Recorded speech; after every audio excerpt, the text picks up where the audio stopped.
Welcome back to the deep dive, everyone. Hello. I want you to imagine something for a second. Imagine your local government is building a toll booth on a highway, right? Okay, I'm with you. And they are happily taking your money as you pass through this toll. But simultaneously, right next to the booth, they're putting up these giant flashing billboards saying, we do not endorse this road. It is full of potholes, and if you crash, you are entirely on your own. That is quite the visual. You would probably be pretty confused, right? You would think, well, I mean, if they are taxing me to use this road, they must be taking some kind of responsibility for it. Right. It's a natural assumption. But that assumption could honestly cost you everything. Yeah. And as you dive into the research with us today, you are going to see that this exact scenario is playing out right now, like as we speak, with the global regulation of digital assets. It is a profound contradiction, really. Because look at the journey you've been on so far. You already know what crypto is. You've seen the evolution of money. You know the big names, Bitcoin, Ethereum, Solana, stablecoins. But now we are hitting the next major layer of the story. Exactly. For years, the global establishment basically treated digital tokens as this internet subculture, something that would eventually just burn itself out. Like fad. Like a fad, exactly. Hmm. But looking at the frameworks that have emerged recently, governments have fundamentally changed their posture. They're completely done pretending this is just a temporary sideshow. Right. The digital token economy is now brushing up against real-world money, real-world payment systems, and, frankly, public trust. Which means we're stepping into this massive transitional phase, and I feel like the moment people hear the word regulation, they immediately picture dry policy papers. Oh, absolutely. Compliance checklists, lawyers in suits. Yeah, they just tune out. But this is not about paperwork. This dictates whether the tokens you hold or the platforms you actively use actually survive the next 5 years. We are looking at a literal collision between borderless technology and very stubborn traditional legal systems. And that collision is exactly what we need to unpack today. Because the decisions being made right now, they determine whether this technology remains a fragmented, risky edge case, or if it scales into something structurally embedded in the global economy. Right. And to understand the mechanics of how this actually works, we have to look at the different ways jurisdictions are attempting to build the bridge between code and law. Cut through all the confusion about legality, the risk, the taxes, because there are stark differences between global approaches and, say, a highly specific stance like we see in India. Absolutely. So what does this all mean? Let's start with the heavy-handed approach. If we are talking about building a bridge, Europe basically just constructed a massive concrete overpass. They did. I am looking at the markets in crypto assets regulation, the MiCA framework.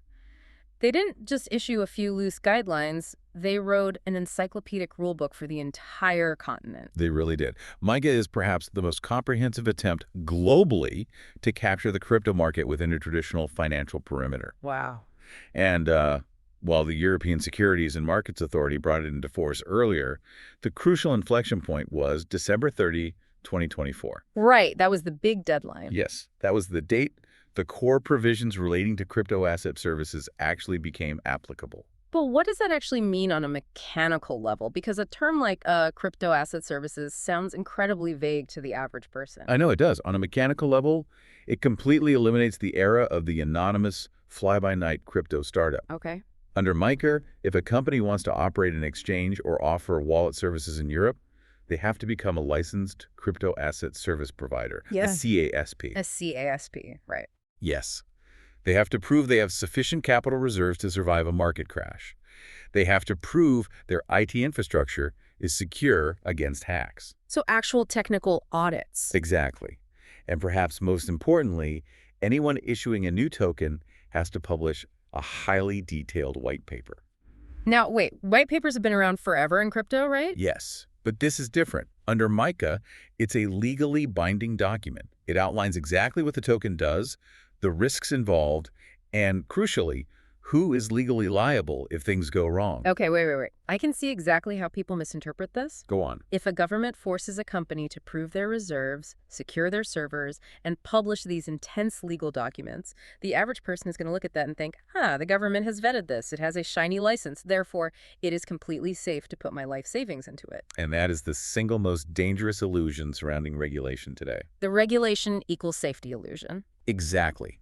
Regulation does not equal approval, And it absolutely does not insulate you from market reality.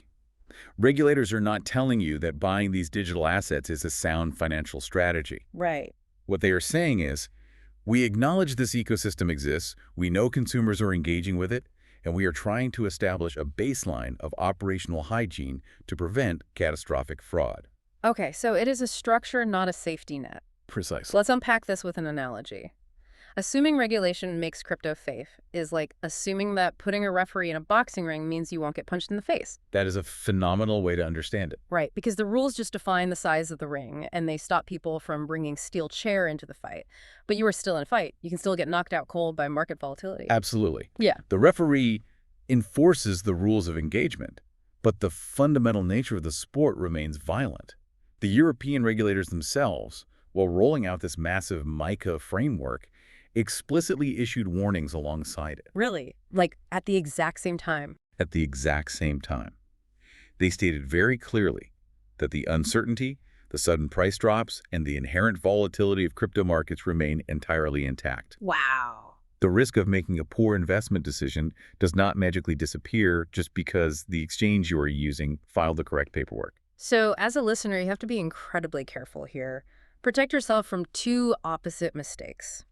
The first is assuming regulated means risk-free, and the second is assuming that no total ban means, anything goes. Yes, very well put. But this brings up a really interesting tension. If regulation doesn't fix the volatility, and regulators clearly still view this space as highly risky, why are they spending millions of dollars and years of legislative effort to bring it into the fold? It's a fair question. Why not just isolate it and let it burn out on its own? Because they can no longer isolate it. The ecosystem evolved, and it started mimicking the one thing regulators protect above all else. Which is? Traditional banking. Ah. And the primary trigger for this regulatory panic was the explosion of stablecoins. Okay, stablecoins. The tokens that are artificially pegged to the value of fiat currency, like the US dollar. Precisely. To understand the mechanism of a stablecoin, you really have to look at what it promises to the user. Which is stability, obviously. Right, but how? A stablecoin promises that for every digital token issued on the blockchain, there is a real dollar or a highly liquid equivalent sitting in a bank account somewhere. Okay, backed one-to-one. Yes. Because of that promise of stability, ordinary people and businesses started using them not to speculate, but to park their savings or to make cross-border payments. And the moment an asset starts acting like a savings account or a daily payment method, regulators start having nightmares about systemic collapse. Exactly, because what happens if that promise is an illusion? Let us walk through the mechanics of a stablecoin bank run. Okay, let's do it. Imagine 1 million people hold a specific stablecoin, believing it is backed one-to-one by actual dollars. All right, they feel safe. Suddenly, a rumor starts that the company issuing the coin doesn't actually have the cash. Maybe they invested the reserves in risky corporate debt that they cannot easily sell. Oh, boy. So panic sets in. Complete panic. 10,000 people try to redeem their digital tokens for real dollars at the exact same moment. But the company doesn't have the liquid cash on hand to fulfill those redemptions. Right. The peg breaks. The value of the stablecoin plummets from $1.50 then to 10 cents. Just free fall.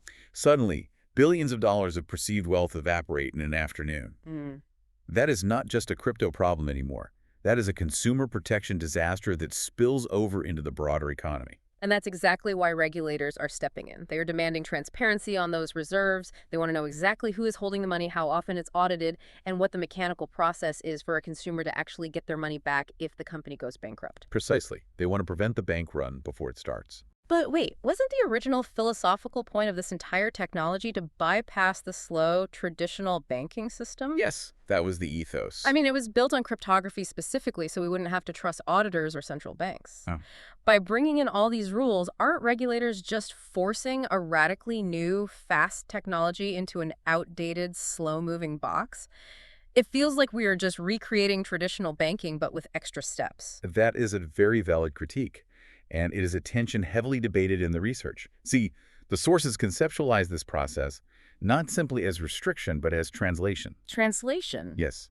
Think of it as society attempting to translate a global, borderless phenomenon into the necessary language of legal accountability. Oh, I like that. Code moves at the speed of light, but legal responsibility requires human checkpoints. Regulators are trying to translate smart contracts and digital ledgers into anti-money laundering controls and consumer protection frameworks. So they are forcing the crypto world to speak the language of traditional compliance, which, makes sense if your goal is mass adoption. But if Europe's approach is this massive coordinated translation effort, it makes the approach of other major economies look incredibly fragmented. And that naturally brings us to a jurisdiction operating under a completely different philosophy. Let's look at India. India is a fascinating, highly complex case study. Unlike Europe, India has actively avoided creating a comprehensive, unified crypto law like MACA. Really? No single law? No. If you look at the reports from late 2025 and early 2026, the stance is heavily guarded. They are highly reluctant to legitimize private crypto assets by giving them a formal regulatory seal of approval. Why is that? Primarily because the Reserve Bank of India, the RBI, has repeatedly warned about the macroeconomic risks to emerging economies. They fear capital flight and systemic risks. So if they refuse to create a full legal framework, but literally millions of citizens are still trading these assets, how do they handle it? I mean, they can't just ignore a multi-billion-dollar domestic market. They don't ignore it at all. Instead of a single legal embrace, they utilize a very tight web of partial oversight. And the most aggressive tool in that web, and the one that causes the absolute most confusion among the public, is the tax code. Yes. The taxation mechanics in India are notoriously brutal. I really want to break down exactly how this works because it is not just a standard capital gains tax, right? Far from it. The Indian government classified these as virtual digital assets. The framework, reinforced through recent budgets and the Income Tax Act updates, imposes a flat 30% tax on profits from trading these assets. 30% flat, that's high. It is, and crucially, you cannot offset your losses. Wait, really? Let me make sure I get this. If I make a profit on Bitcoin, Yes. but I lose an equal amount on another token, I still owe 30% on the profit. You still owe 30% on the profit. The losses don't cancel out the gains for tax purposes. That alone is extremely punitive. But then there's the tracking mechanism too, the TDS. Yes, the 1% tax deducted at source. Every time you make a transaction, 1% is withheld. Now, the primary purpose of that 1% is not just to collect revenue. Right, it's too small for major revenue. Mechanically, it acts as a digital footprint.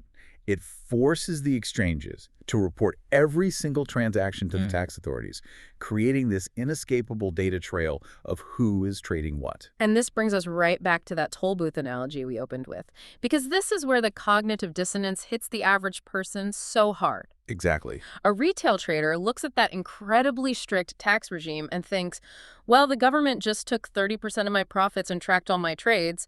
They are taxing it, therefore it is fully legal and normalized. I am participating in a government-sanctioned financial market. And that shortcut in logic is factually incorrect and highly dangerous. Taxation is not legalization. Say that again, because that's huge. Taxation is not legalization. The government is entirely agnostic to how you made the money when it comes to collecting taxes. They just want their share, and they want visibility. Collecting a tax on a virtual digital asset does not mean the state recognizes it as a legitimate financial instrument or a valid currency. It just means they recognize it as a taxable event. It's pure visibility without endorsement. Just because they are collecting the toll doesn't mean they endorse the highway.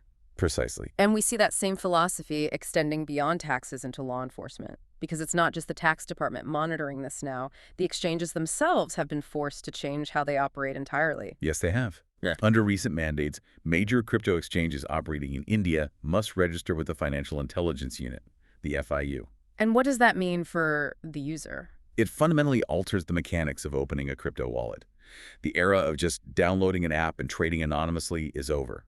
To comply with the FIU, exchanges must enforce rigorous Know Your Customer or KYC protocols. So they are actively collecting passport details, doing biometric verifications, tracking IP addresses, and reporting suspicious volume directly to the state. Exactly.